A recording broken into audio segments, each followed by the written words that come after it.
by Adam Goodhart, photographs by Eugene Richard. The black box nestles deep beneath the U.S. Capitol, encased behind thick glass caged by a metal grill. As if it were a dangerous object, a ticking bomb primed for its inevitable explosion. Perhaps in a sense it is. In April 1865, carpenters constructed this velvet-draped bier, known as the Lincoln catafalque, to display the murdered president's casket in the building's rotunda. Its dark cloth conceals the rough pine boards they hastily nailed together. Since then, it has been brought out each time a national martyr or hero lies in state. James Garfield, William McKinley, John F. Kennedy, Douglas MacArthur. The rest of the time it sits in a niche of the Capitol Visitor Center, passed without a glance by most of the tourist throngs as it awaits the next great American death.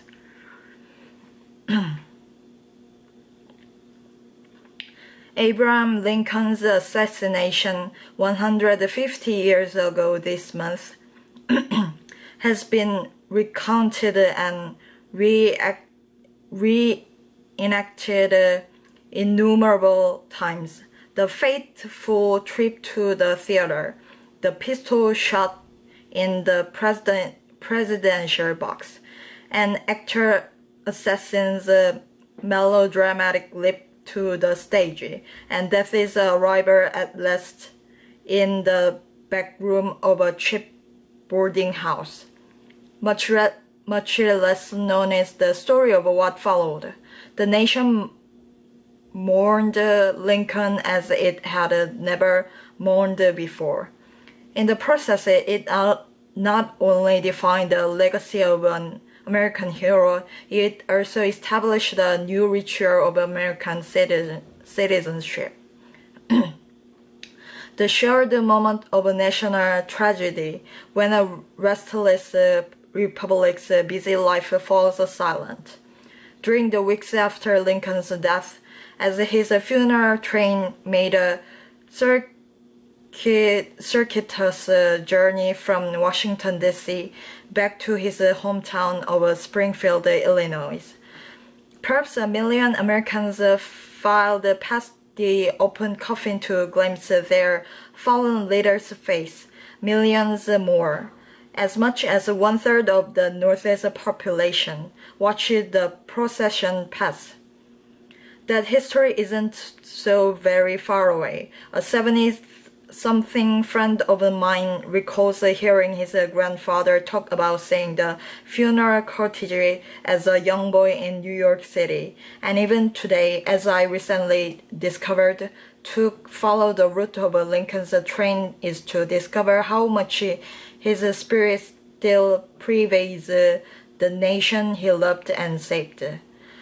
On the first day of Lincoln's last journey, April 19, the line of soldiers, officials, and citizens following the hearse from the White House to the Capitol stretched well over a mile, the grandest procession ever seen on this continent. A reporter called it.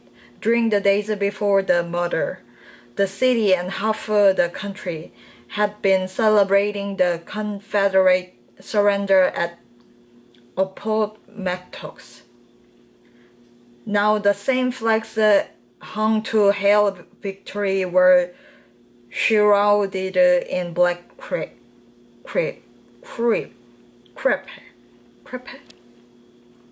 2 days later, under diesel skis, a 9-car train pulled out of Washington's main railway station.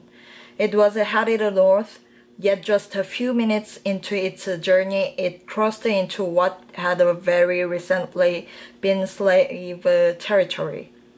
From free land to new freedom, the old train tracks rise gently out of Maryland toward the Pennsylvania hills.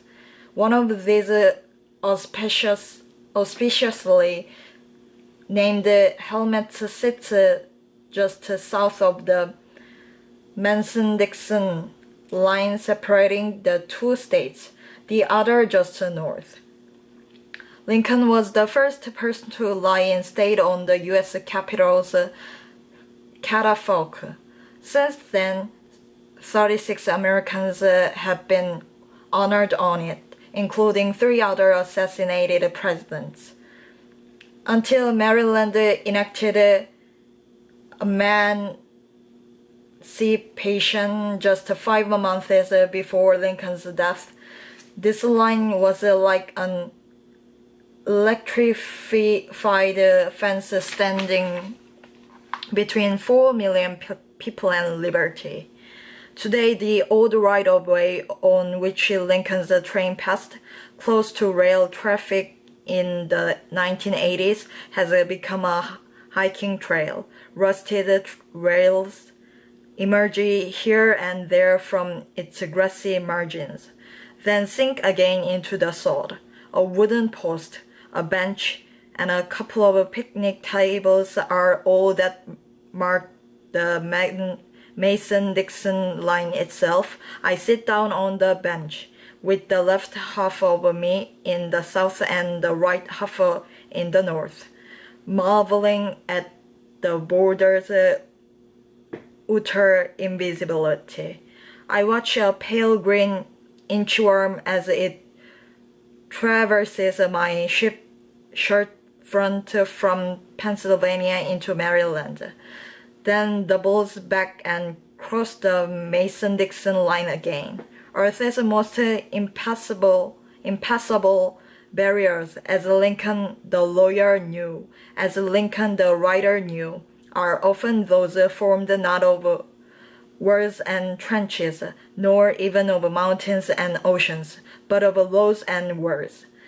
At this spot, as at no historic site I've visited, I feel the terrible arbitrariness of slavery.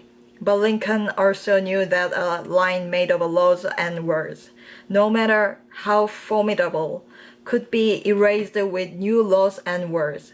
He made this line case to exist. No wonder newly freed African Americans lined the sides of these tracks throughout the first day of his funeral journey. Invisible lines still cross the American landscape, of course, if not between slavery and emancipation, at least between different people's ideas of liberty. Lincoln and the Civil War are still a touchstone for many. A couple of miles north of New Freedom, back in my car now, I spot a Chevy Tahoe with a Confederate flag bumper sticker and follow it into the parking lot across from the Mason-Dixon restaurant. The driver is on his way to the liquor store, but he's happy to chat. A historic journey. A map published in an 1889 biography of Lincoln outlines the circuitous journey to his final resting place in Springfield, Illinois. Much of the route retraced Lincoln's path to the Capitol for his 1861 inauguration.